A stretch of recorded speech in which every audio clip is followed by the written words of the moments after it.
안녕하세요. 국회는 지금 김단우입니다. 21대 국회의 첫 국정감사가 지난주에 열렸습니다.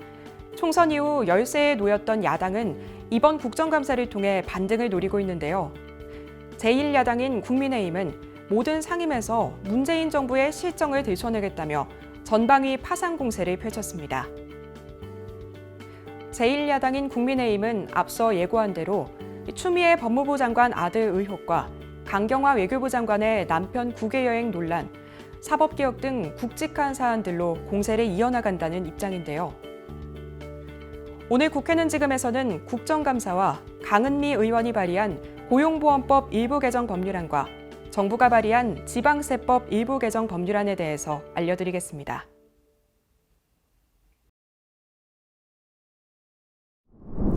키워드로 살펴보는 국회는 지금. 오늘의 먼저 살펴볼 키워드는 나 홀로 여행입니다. 여행의 사전적 의미는 일이나 유람을 목적으로 다른 고장이나 외국에 가는 일을 일컫고 있는데요. 우리는 현재 코로나19로 인해 다른 고장이나 외국에 가는 일이 제한되고 있습니다.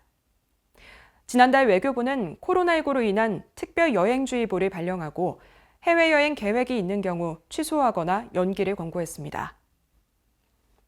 그런데 지난 3일 외교부 장관의 남편인 이희병 연세대 명예교수가 해외여행과 개인의 요트 구입을 목적으로 미국으로 출국해 논란이 일고 있습니다. 해외여행을 자제시킨 주무부처의 장관 가족이 정부의 권고를 무시하고 여행을 간 것에 대해 야당은 물론이고 국민들의 비난이 큰데요. 강 장관은 여행 계획을 사전에 알고 설득도 해봤지만 결국 여행을 막지 못했다고 합니다. 이에 대해 지난 4일 국민께 사과드리며 송구스럽게 생각한다고 밝혔는데요.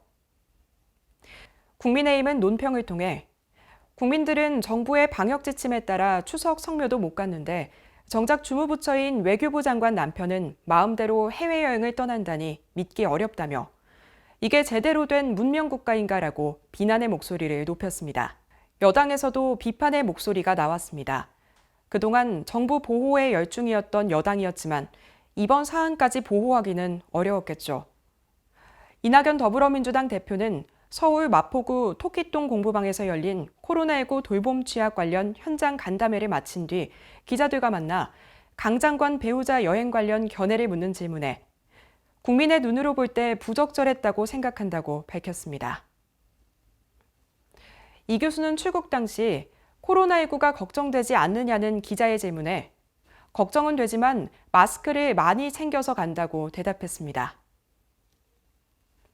방역당국은 방역 지침을 통해 가급적 집안에서 시간을 보낼 것, 그리고 긴급한 용무가 있어 부득이하게 밖에 나갈 경우 마스크를 착용해서 외출할 것을 권고하고 있습니다.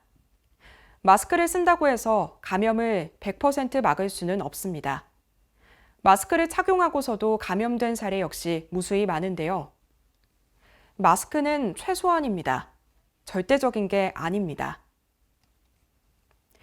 이 교수가 출국한 날 미국의 일일 확진자 수는 5만여 명에 육박했습니다.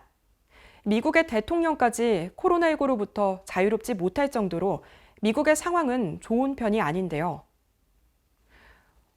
주무부처 장관의 남편으로서가 아닌 일개 개인으로서도 미국 자유여행은 적절하지 않은 것 아닐까요?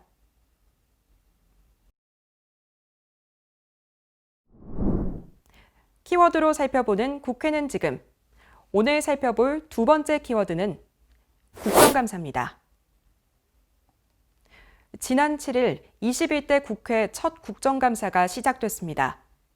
여야는 북한의 공무원 사살 사건과 추미애 법무부 장관 아들 군대 특혜 의혹, 강경화 외교부 장관 남편의 미국행, 사법개혁, 고위공직자 수사처를 놓고 20일간 격전을 펼칠 것으로 보이는데요.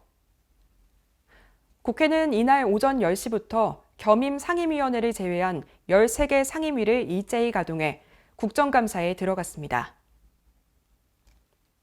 우선 법제사법위원회는 대법원, 사법연수원, 정무위원회는 국무조정실, 국무총리 비서실, 가습기 살균제 사건과 4.16 세월호 참사 특별조사위원회를 대상으로 국감을 벌였습니다. 기획재정위원회는 기획재정부, 외교통일위원회는 외교부, 행정안전위원회는 행정안전부, 국방위원회는 국방부를 대상으로 각각 국감에 들어갔으며 교육위원회는 교육부, 국사편찬위원회 등 과학기술정보방송통신부는 과기정통부, 우정사업본부, 문화체육관광부는 문화체육관광부, 국립국어원, 농림축산식품해양수산위원회는 해양수산부, 농림축산식품부 등이 대상입니다. 산업통상자원 중소벤처기업위원회는 중소벤처기업부, 산업자원통상부, 보건복지부는 복지부와 질병관리청, 환경노동위원회는 환경부를 상대로 국감에 들어갔습니다. 21대 국회 첫 국정감사의 최대 이슈는 외통위와 국방위에서 나왔는데요. 북한의 공무원 사살 사건, 강경화 외교부 장관 남편 이일병 연세대 명예교수의 요트 출국 논란까지 겹쳤습니다. 국방위는 추미애 법무부 장관 아들 병역 문제도 쟁점인데요. 검찰이 추 장관의 전 보좌관 등을 불기소 처분하기로 했지만 국민의힘은 대대적인 공세에 나섰습니다. 지금 국민들은 문재인 정부에 묻습니다. 과연 일련의 여러 사건에 대해서 국민적 의혹이 제대로 해소가 되고 있는가? 첫째, 추미애 장관의 아들 이 특혜 의혹 문제, 이거 10월 1일 날 KBS 여론조사 결과입니다. 지금 법무부는 또 검찰은 추미애 장관 아들 문제가 없이 무혐의로 결론 났다 하지만은 그 이후에 지금 여론조사를 보면은 추미애 장관 아들 특혜 여부, 특혜다 61.7%, 그렇지 않다 29.3%, 모르겠다 9%입니다. 바로 이게 민심이에요. 그러면 이것을 아니 뭐 회의 진행과 관련된 얘기십니까? 이게 회의 진행입니다. 일단 예, 그럼 간략하게 얘기를 들어보세요. 예, 요약을 좀 해주십시오. 그래서 네네 회의와 관련한 이번이 좀 의사 진행 발언을 하는데 좀 인내 좀 해주세요. 잠깐만요. 예. 서른 의원 좀 상대 의원이 얘기하면 좀 조용히 좀 들어주세요.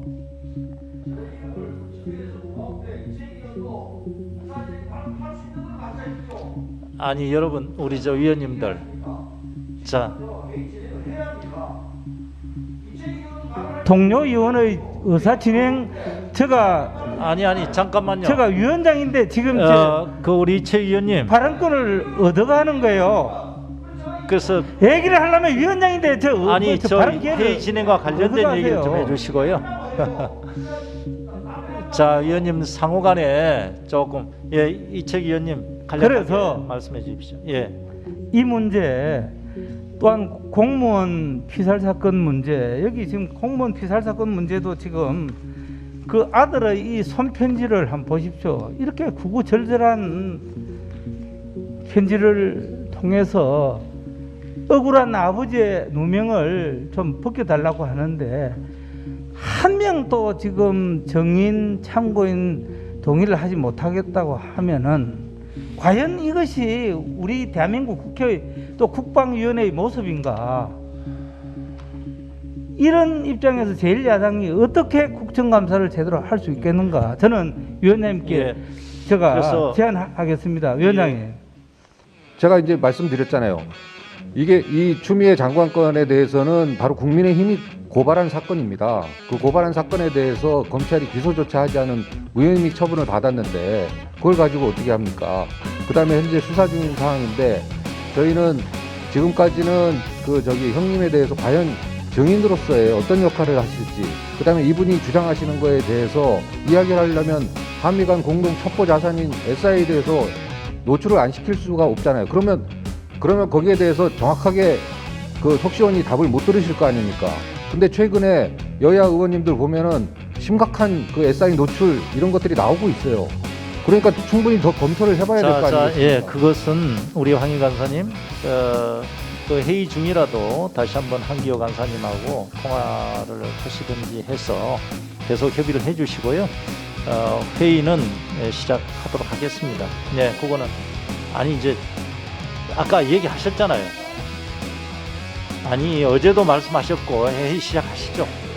그러면은 하태경 의원님 그 질의 시간에 말씀해 주십시오.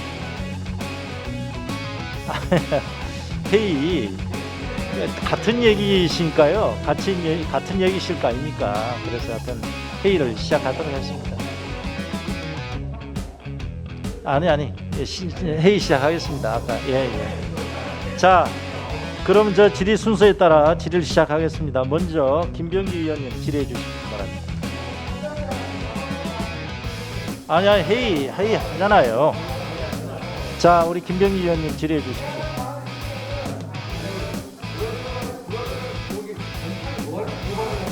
아니 잠깐만요.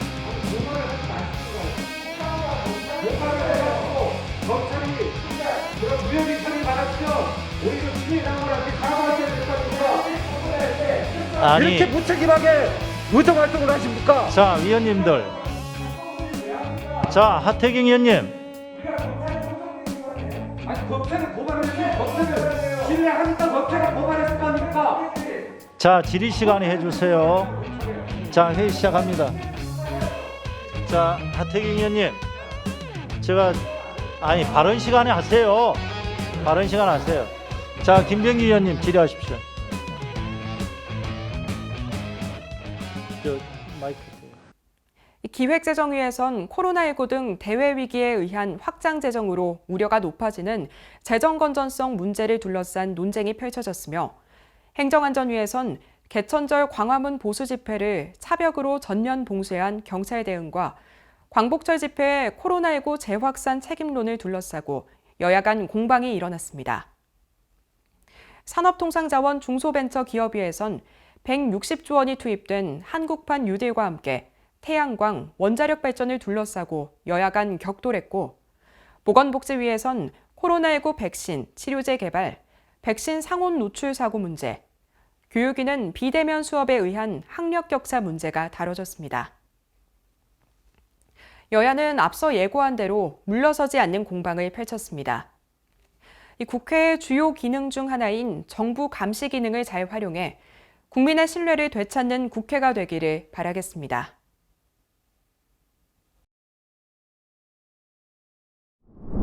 정부는 지난달 22일 청와대에서 문재인 대통령 주재로 열린 제48회 국무회의에서 지방세법 일부 개정안 등 법률안 7건, 국유재산법 시행령 일부 개정안 등 대통령령안 33건, 2020년도 일반회계 목적 예비비 지출안 등 일반안건 3건을 심의 의결했습니다.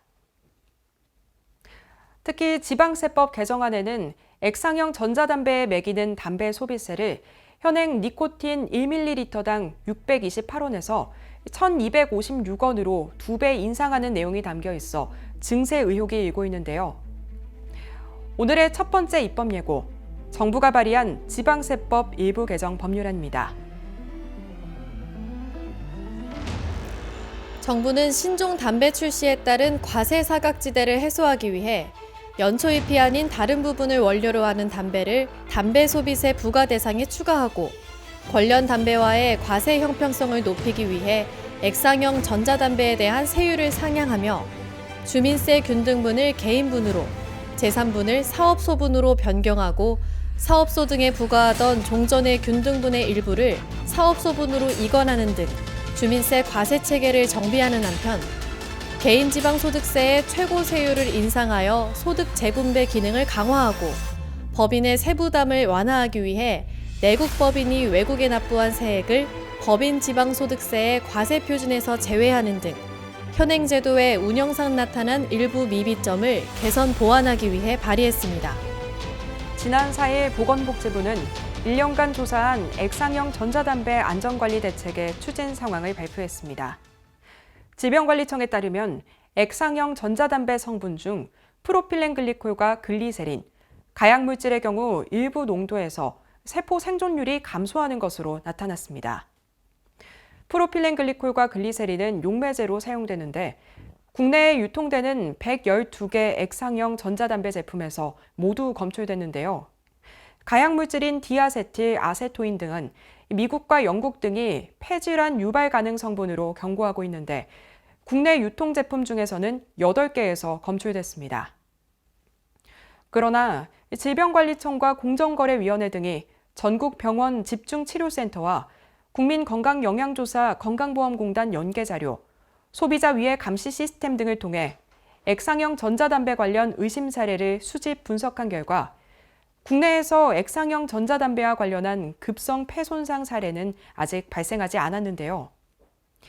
지방세법 일부 개정 법률안이 어떤 법인지 전문가와 함께 풀어보겠습니다. 법을 가장 가까이에서 바라보는 변호사에게 묻는다. 이석형 변호사에게 듣는 지방세법 일부 개정 법률안입니다.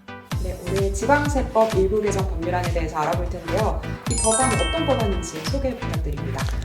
예, 이 법안은 굉장히 볼륨이 큰 법인데요. 일부 개정이라고 보긴 힘들 정도로 개정 사항이 많은데 일단 저희 전자담배, 이 신종담배라고 하죠. 전자담배에 대한 과세와 증세, 그리고 주민세 체계의 개편, 그리고 등록세 연납 공제의 축소, 그리고 이제 가상화폐에 대한 세금 부과, 법인지방소득세 계산 시 외국 납부세액을 과세표준에서 제외하는 것, 그러니까 신탁 재산에 대한 세금 부과 이 부분과 양도소득분 지방소득세에 대해서 감정가액을 적용할 수 있도록 하고 감정가액을 적용한 경우에 가산세를 부과하는 것을 주된 내용으로 하고 있습니다.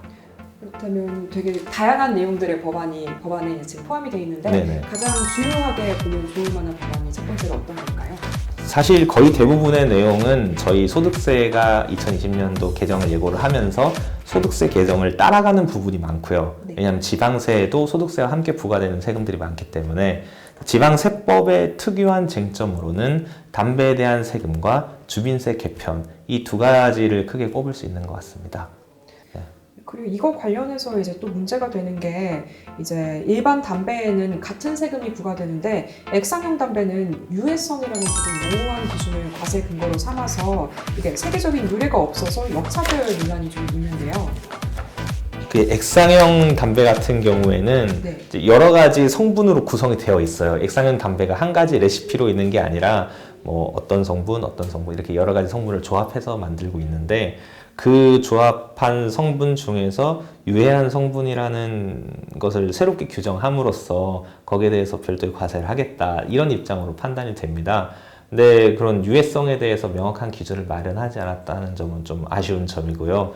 사실 액상형 담배나 신종담배 같은 경우에 해외에서는 좀 알 수 없는 화학 물질을 혼입한다거나 좀 건강에 좀 치명적인 물질이 혼입되는 경우가 가끔 있습니다. 생산 과정 중에서 이제 좀 더 자극적인 액상형 담배를 만들기 위해서 좀 알려지지 않는 물질을 투입을 한다든지 이런 경우가 있는데 의도 자체는 그런 물질을 잡아내기 위해서 유해성이라는 것을 추가한 것으로 보이는데 실제로 보면 유해한 물질은 넣지 말아야죠. 세금 부과할 게 아니라. 이게 유해한 물질은 사람들이 흡입을 하지 못하도록 유해한 물질이 들어간 신종 담배는 유통시키지 못하도록 하는 게 더 타당한데 뭔가 알 수 없는 유해성이라는 근거를 가지고 와서 뭐 증세를 한다. 지금 이게 이제 본 목적으로 생각이 되고 있습니다.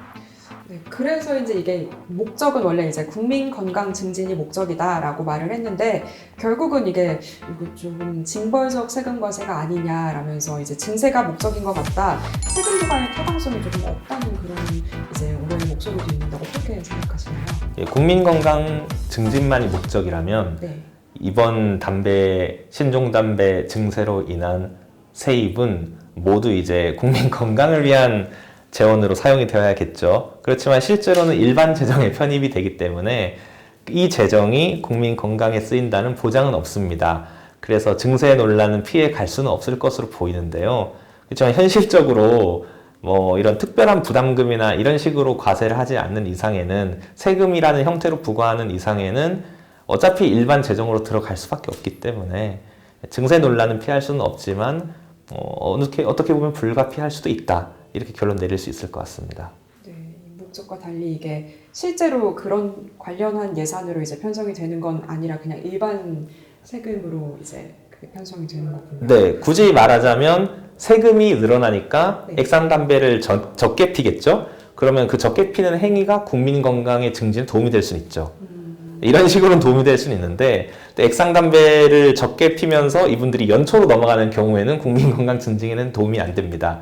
이런 부분들은 고려하지 않았던 것 같은데 이제 국민 건강 증진이라는 목표는 굉장히 추상적이고 달성이 되었는지 안 되었는지 확인할 수 없기 때문에 법 개정에서는 아주 좋은 명분이다. 그렇지만 이 명분을 뒷받침할 세출이나 사업 계획은 현재까지는 없는 것 같다. 이런 결론 내릴 수 있을 것 같습니다. 근데 이런 이제 세금 부과가 이번에 약 2배 이상 정도 세금 부과를 하게 되는데 이탈리아에서도 이제 비슷하게 세금을 매긴 사례가 있더라고요. 그로 인해서 이제 부작용이 좀 속출을 해서 실제로 이제 그거와 관련해서 소상공인들이 폐업을 한 분들이 많았고 또 소비자들이 전자담배 액상을 자체 제조하기 시작해서 결국에는 세수 확보에 실패를 했고 이제 이탈리아 정부도 정책의 실패를 인정했다고 하는데 이탈리아와 우리나라가 좀 비슷한 점들이 있잖아요. 그렇게 비교했을 때 이 법안이 통과되면 우리나라는 약간 어떻게 될지 궁금해요. 먼저 이제 정식 액상담배 도소매상의 타격은 불가피하다. 이렇게 말씀드릴 수가 있고요. 전자담배 제조업체의 타격 또한 클 것이다. 이렇게 예상할 수 있습니다. 근데 이제 국민들이 집에서 액상담배, 그러니까 신종담배를 제조를 해서 필 것이다. 이 주장은 이제 이탈리아처럼 진행되진 않을 것 같아요. 왜냐하면 이탈리아 같은 경우에는 우리나라보다 지하경제 비중이 좀 더 크기 때문에 동네 마피아나 이런 분들한테 이제 재료를 구입해서 이제 믹스를 할 수 있는데 우리나라 같은 경우에는 원료를 이제 외국에서 밀반입해서 좀 가공을 하고 이런 좀 까다로운 과정들이 있거든요. 그래서 이탈리아처럼 집에서 간의 액상 담배를 제조를 하는 부작용은 크지는 않을 것으로 생각이 되는데요. 그래도 이제 가격이 많이 오름에 따라서 이런 부작용은 피할 수는 없을 것 같습니다. 근데 이제 경우에 따라서는 개인이 액상 담배를 몰래 제조를 하거나 그 몰래 제조한 액상 담배를 불법적으로 이제 다른 사람들한테 판매하는 거죠. 일종의 마약처럼. 그런 이제 부작용은 일어날 것으로 생각을 하고 있습니다. 이제 수입업자라든지 이런 분들이 이제 밀수업자로 이제 변화하면서 세금을 포탈하기 위해서 이제 각자의 레시피를 동원해서 개인에게 액상담배, 다른 형태의 액상담배를 제공함으로써 이게 이제 어쩌면 신종 마약으로까지 변화할 수 있는, 순종 마약으로까지 변화할 수 있는 그런 여지는 여전히 남기고 있는 것으로 판단됩니다. 이탈리아는 결론적으로 이제 정책 실패를 인정하고 적정한 선으로 이제 세금을 협의를 해서 다시 감세를 했는데 우리나라도 혹시 일단은 2배 이상 이렇게 세금을 내리긴 하지만 조금 더 적정한 협의선을 찾아갈 가능성이 있을까요? 현재까지는 액상담배의 비중이 그렇게 크지는 않기 때문에 아직까지는 어떻게 될 것이라고 예측하기는 조금 어렵고요. 그리고 이제 액상담배 가격이 비싸지면 다시 연초형 담배로 회귀하는 수요가 많이 발생할 수 있기 때문에 정부에서는 크게 이런 부분에 대해서 고민을 하지는 않을 것 같습니다. 이탈리아처럼 부작용이 크게 발생한다면 얘기는 달라질 수는 있는데 현재로서는 그런 상황까지 예측하기는 조금 힘들 것으로 판단되고 있습니다. 이와 관련해서 이제 전자담배 업계가 굉장히 강하게 반발을 하고 있습니다. 실제로 이제 미국에서 세계 최고 수준으로 매기는 그 주에 비해서 지금 우리나라의 이 매기는 세금이 3배를 훌쩍 뛰어넘는다고 하는데요. 왜 이렇게 우리나라의 세율이 해외 사례보다 더 비싼 걸까요? 그건 근본적으로 국가 재정의 문제죠. 지금 대한민국의 재정 적자가 점점 심화되고 있고 향후 재정 추계가 점점 악화되고 있기 때문에 어떤 증세는 필연이다. 이런 전제하에서 그렇다면 뭘 증세를 해야 되냐? 몸에 안 좋은 것을 증세를 하자. 이런 식의 사고방식으로 액상담배에 대해서 과다한 세금을 부과한 것으로 판단이 되고요. 이제 해외보다 지나치게 높은 세율은 문제될 소지는 분명히 있습니다.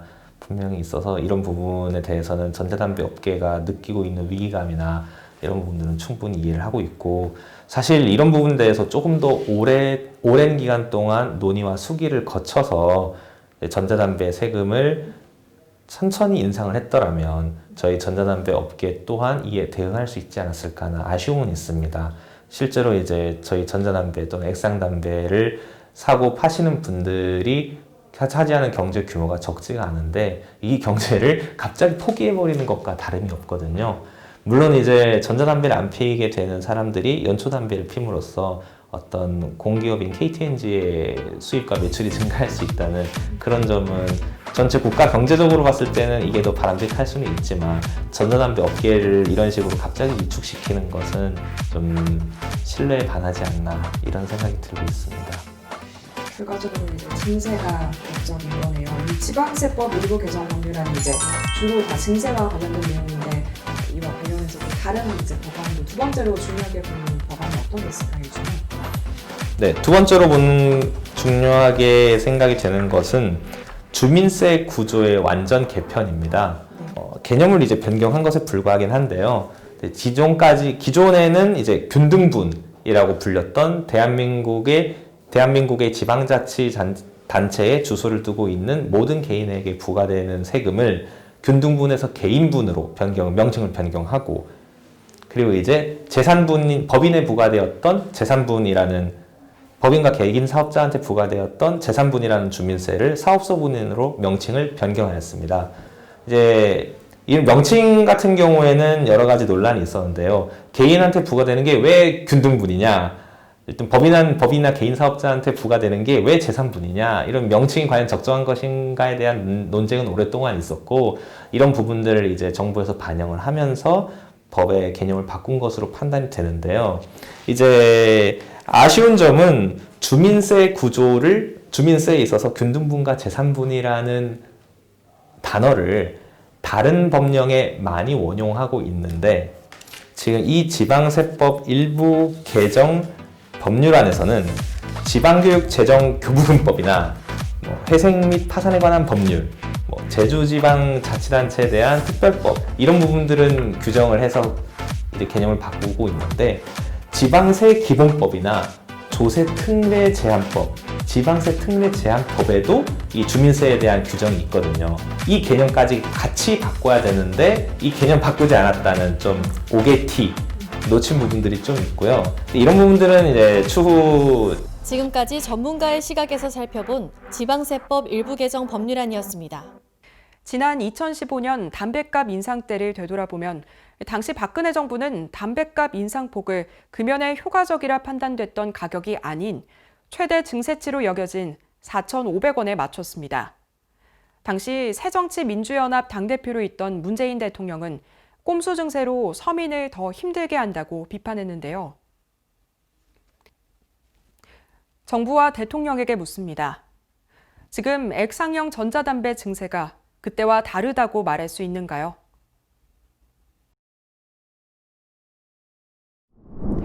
(20대) 국회는 지난 5월 고용보험법 적용 범위를 예술인까지 확장한 고용보험법 개정안을 통과시켰습니다.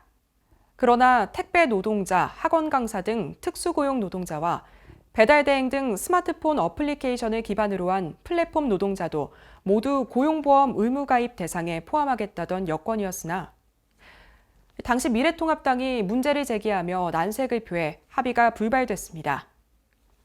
오늘의 두 번째 입법 예고, 강은미 의원이 대표 발의한 고용보험법 일부 개정 법률안입니다. 현행법은 근로기준법상 근로자 및 일정한 요건을 갖춘 자영업자를 고용보험의 피보험자로 규정하고, 근로자가 이직하거나 자영업자가 폐업하는 경우 구직급여를 지급하도록 하고 있습니다. 또한 예술인에 대해서도 특례 형태로 고용보험에 가입할 수 있도록 하고 구직급여를 지급하도록 하는 내용의 법률이 2020년 12월 10일 시행을 앞두고 있는데요. 하지만 프리랜서, 특수형태 근로종사자 등 노무 용역의 제공을 통해 경제활동을 영위하는 자를 모두 포괄하지 못하고 자영업자의 경우에도 신청에 의해 가입하도록 하고 있어 일하는 모든 사람이 고용보험의 보호를 받지 못하고 있습니다. 이처럼 현행법 제도는 최근 산업재편에 따른 다양한 고용구조 변화를 반영하지 못하고 있어 전국민 사회안전망이 시급한 실정인데요. 이에 강은미 의원은 형식이나 명칭에 상관없이 자신이 아닌 다른 사람의 사업을 위해 노무 용역을 제공하고 그 대가를 받는 것을 목적으로 계약을 체결한 사업 및 자영업에 대해 고용보험을 의무적으로 적용하도록 하고 구직급여 수급 요건, 피보험 기간 등을 규정하기 위해 법안을 발의했습니다. 지난 5월 한 차례 쓴맛을 본 전국민 고용보험제 도입이 빛을 볼 수 있을지 발의자인 강은미 의원을 직접 만나 이야기 들어보겠습니다.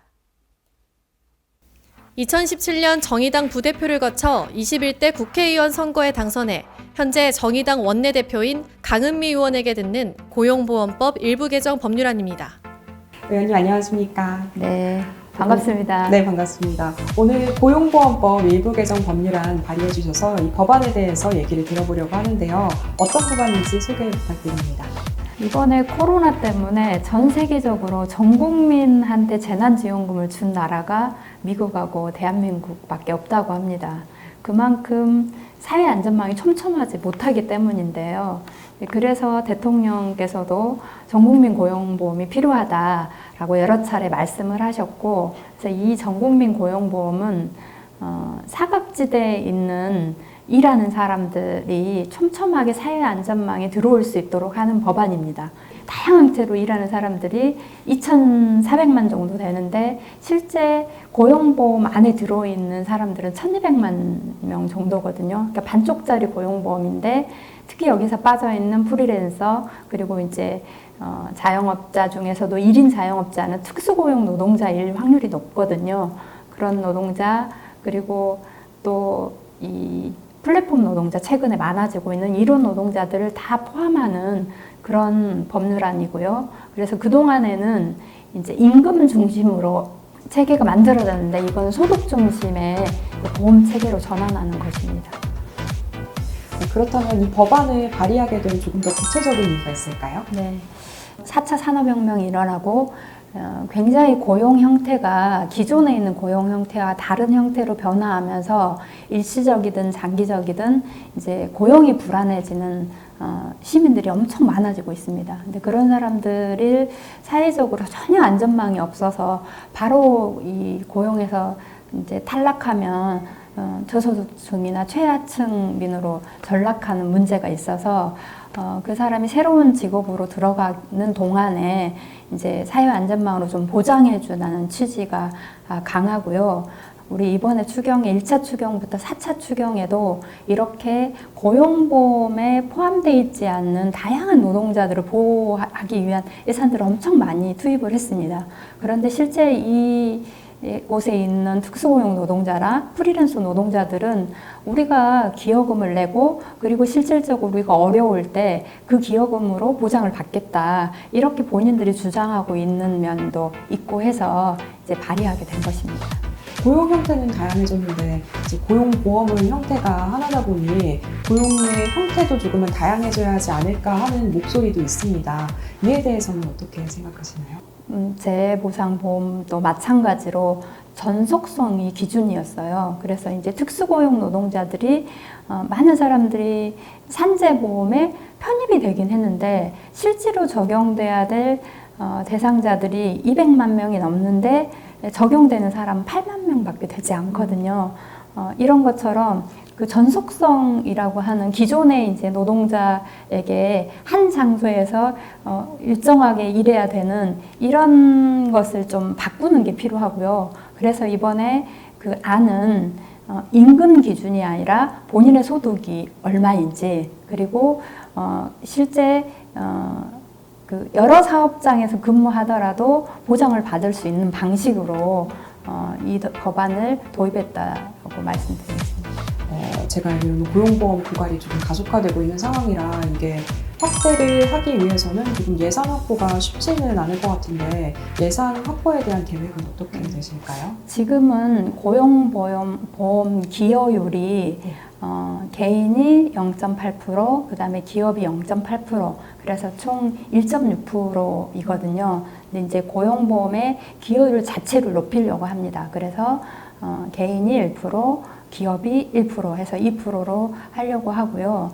그리고 이제 여기 안에 이 출산휴가하고 육아휴가에 관련된 모성보호기금이 고용보험에서 나가고 있거든요. 근데 이것은 이제 어떻게 보면 국가 차원에서 출생을 좀 뭐 향상시키기 위한 거라고 하면 다른 법안으로 포함돼서 따로 예산이 들어가야 되고요.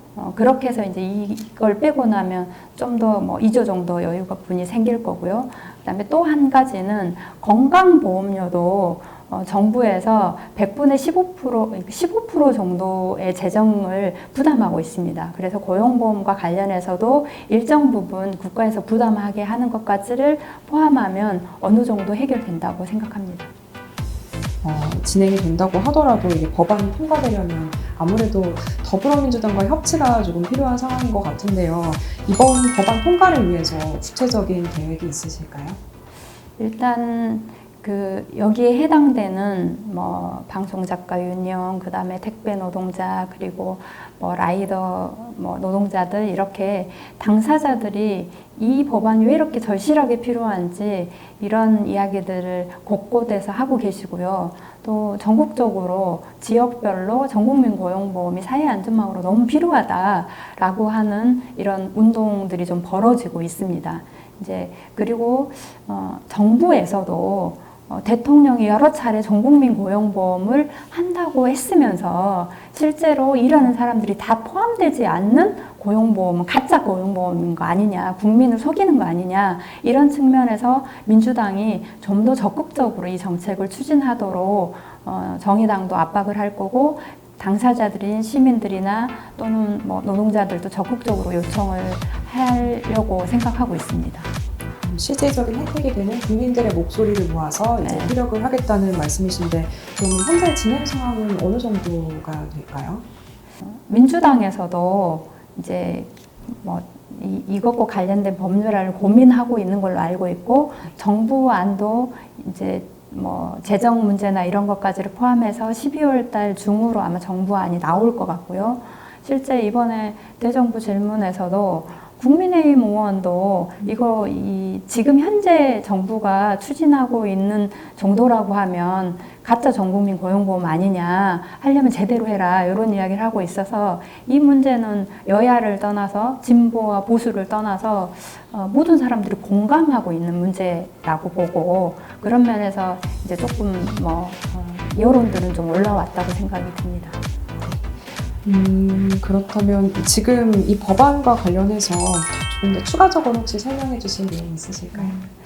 이제 또 시민들이 좀 고민할 때, 이제 기존에 있는 노동자들은 정확하게 사업주가 정해져 있기 때문에 사업주들한테 1% 이게 돈을 납부하게 하는 것은 쉬운데, 플랫폼 노동자나 프리랜서 노동자의 사업주들은 어떻게 특정하고 어떻게 돈을 거둘까, 이것에 대한 좀 우려가 있을 것 같아요. 근데 이제 국세청의 프로그램이 굉장히 이제 많이 좋아져 있고, 그리고 이제 실제 건설 노동자들도 개인 노동자들이 일정 부분 기여금을 내고, 그리고 회사들도 고용할 때 조금씩 돈을 내는, 그러니까 소득으로 그렇게 내는 게 가능해서, 이제 국세청하고 제대로 시스템만 갖춰준다고 하면 사업주들의 고용보험 기금을 걷는 것도 어렵지 않다라고 보고, 이렇게 안전하게 이 안전망이 촘촘하게 짜져 있어야만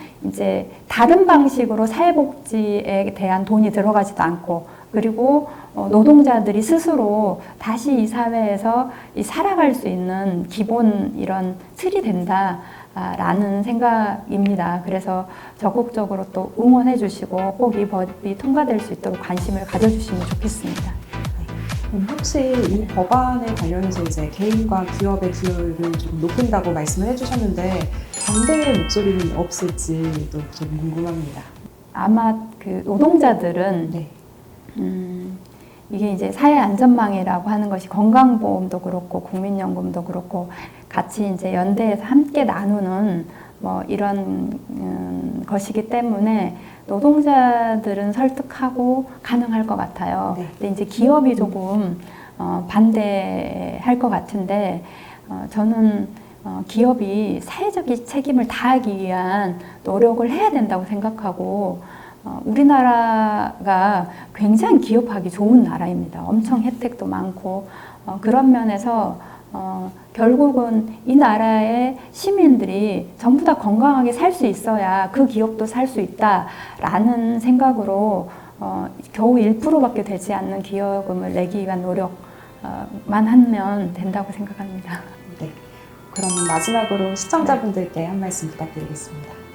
대한민국이 K-방역으로 그리고 다양한 그 문화를 통해서 전 세계적으로 굉장히 모범 국가로 이제 되고 있는데요. 유독 불평등이 정말 심합니다. 그런데 불평등이 심해질수록 사회는 굉장히 전체가 흔들린다고 생각하고요. 지금 이 코로나 시기에 획기적으로 이 불평등을 더 심화시킬 것이냐 아니면 불평등을 완화시킬 것이냐 라는 기회이자 위기라고 보고요. 그런 측면에서 전국민 고용보험이 심각한 불평등을 없애고 우리 젊은이들에게도 대한민국이 희망이 있다. 대한민국에서 좀 희망을 갖고 살아갈 수 있도록 하는 그런 제도를 꼭 만들었으면 좋겠습니다. 관심 가져주십시오.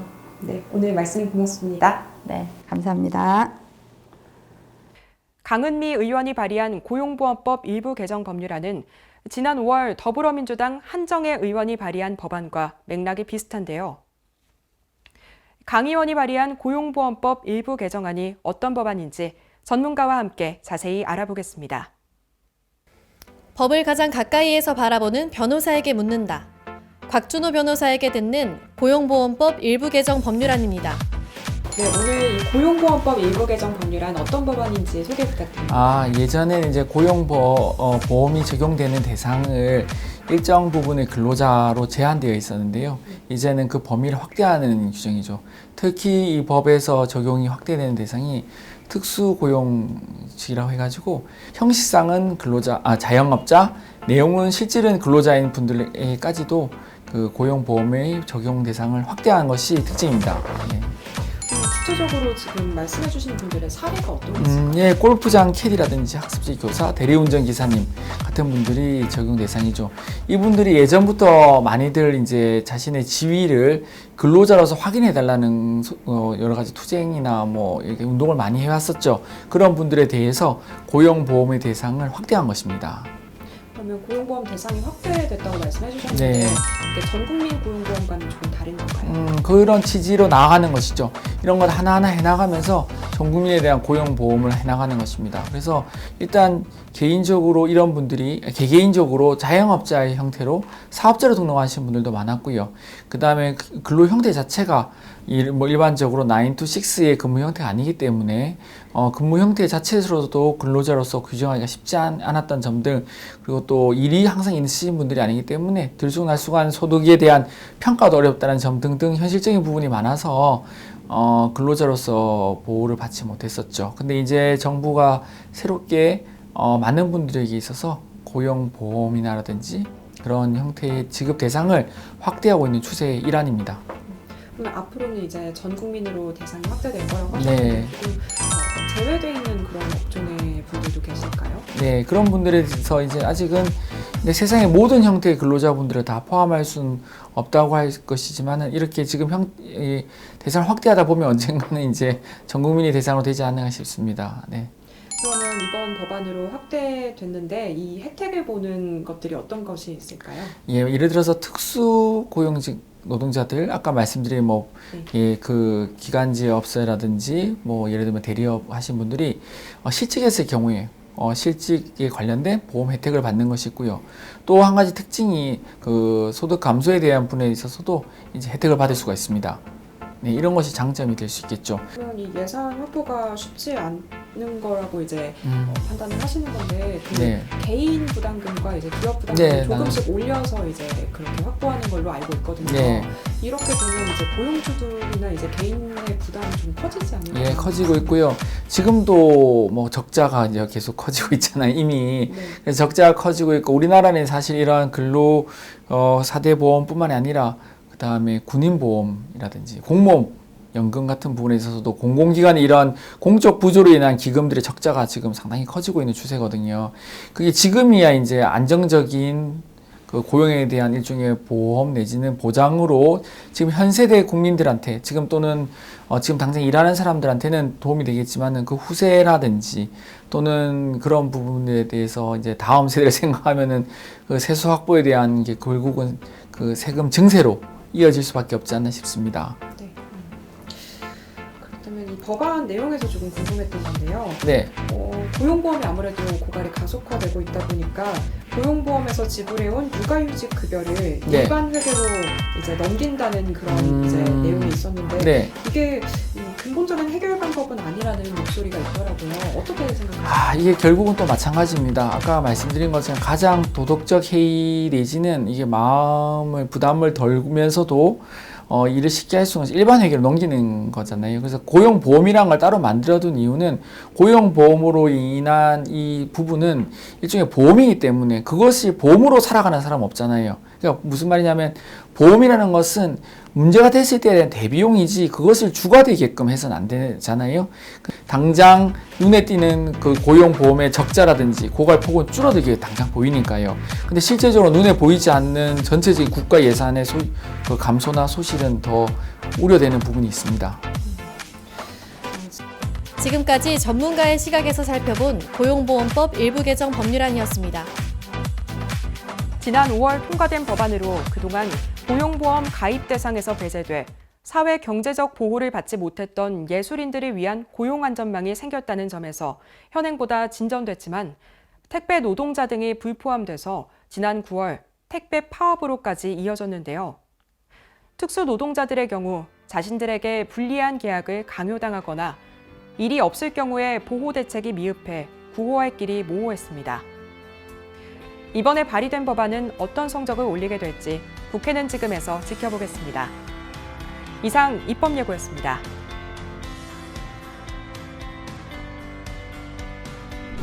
총선 이후 열세에 놓인 야당은 국정감사 시작과 동시에 여당의 전방위적인 공세를 펼쳤습니다.